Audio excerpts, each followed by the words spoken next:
Happy New Year! It's 2018, finally, and I guess I just wanted to make a video sort of reflecting on how, my 2017 went. I've been pretty pensive lately, so I just wanted to sort of, make a little video about that.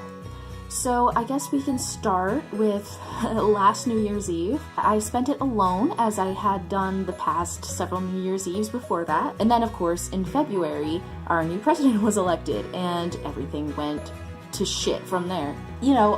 Life goes on. And then in April, I started this channel. So the first video I uploaded on the channel was my makeup tutorial. I uploaded it multiple times because first I wanted to upload every other day, then I wanted to upload every Wednesday, and so then I wanted to do this, and I ended up just leaving it finally where it is. And then in May, I started working on my capstone, which kind of involved my entire life for the following 7 months. It was an amazing academic and personal journey, and I really enjoyed writing it, and I really feel like I started to find out what I wanted to do as a career, as a historian with that. I didn't do a lot over the summer aside from capstone stuff and working on the 3 jobs that I still held. And I also started partying, actually going out with my roommates and going to bars and parties and stuff. Have I ever been in love? No, I'm not, unless you count, yogurt. Then in August, I turned 22, so thankfully no one made a Taylor Swift joke all day, so that was cool. We came back to school a week early for RA training, and even though the training session was fairly inadequate, it was such a great experience to see people that I'd made friends with last semester, to meet the new people and get to be friends with them, and get to know these folks, this little group of people that I would become such close friends with over the semester. It was the start of something really amazing. I've been on antidepressants for about 2.5 years now.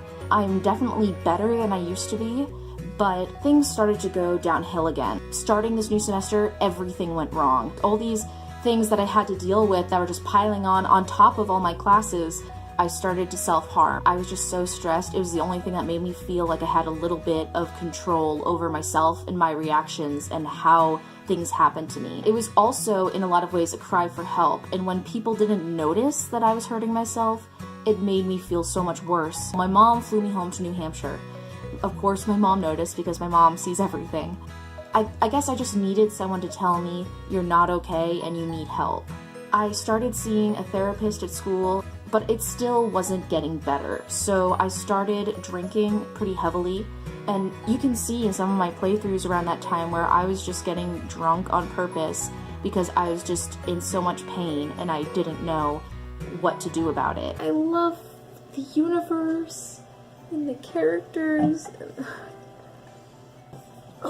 Maybe I'm a little bit drunk. I am just...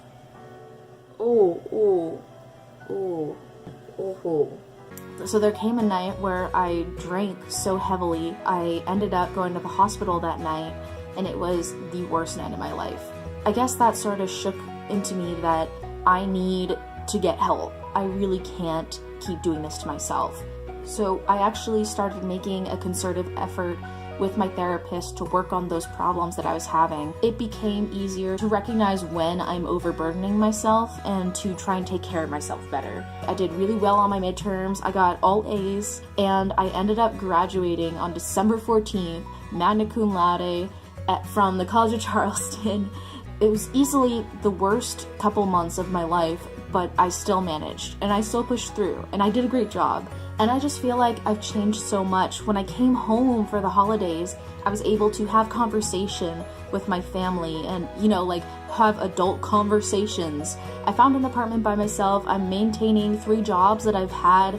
I've had 2 of these jobs for over 2 years, and then I've had 1 for 1 year, so that's the longest I've ever held any job ever. That's a really big deal for me because throughout my whole life, I've been kind of a quitter. I did piano, I did soccer, I did karate, I just quit everything because I couldn't stick with one activity.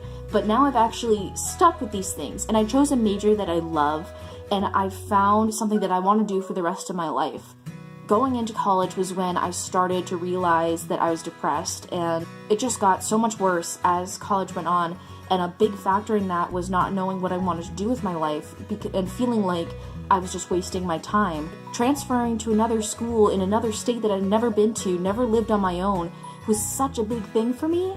And being able to study something that I love and am passionate about and am actually kind of good at is such a huge thing for me. It's super cheesy, but I'm really happy with my choices and the things that I've made this year. And even though a lot of shit has gone down, you know, things aren't necessarily going to get better in the near future. I feel like without hope, what else is there? There have been good things this year, and there have been bad things, just like every year. And even though it may seem apocalyptic in a lot of ways, I'm not trying to minimize anyone's frustration over what's going on, because the Lord knows I understand where that's coming from, and it's certainly warranted. But I think it's also helpful to think about all the happy things that happened in 2017. And I think it's important to take that positive energy and redirect it towards 2018. Just thinking about it, a year ago, I was sitting in my living room alone watching the ball drop and feeling like shit. And last night, I had one of my best friends come over and we got really drunk and we had a pizza, and then the ball dropped and we tooted horns in each other's faces. So, significant improvement over last year. Bad things will never stop happening, and you can't control that. What you can control is how you react to it and what kind of energy you bring into the new year. Thank you so much for watching, and I hope you have a lovely day, a lovely evening, and a happy new year.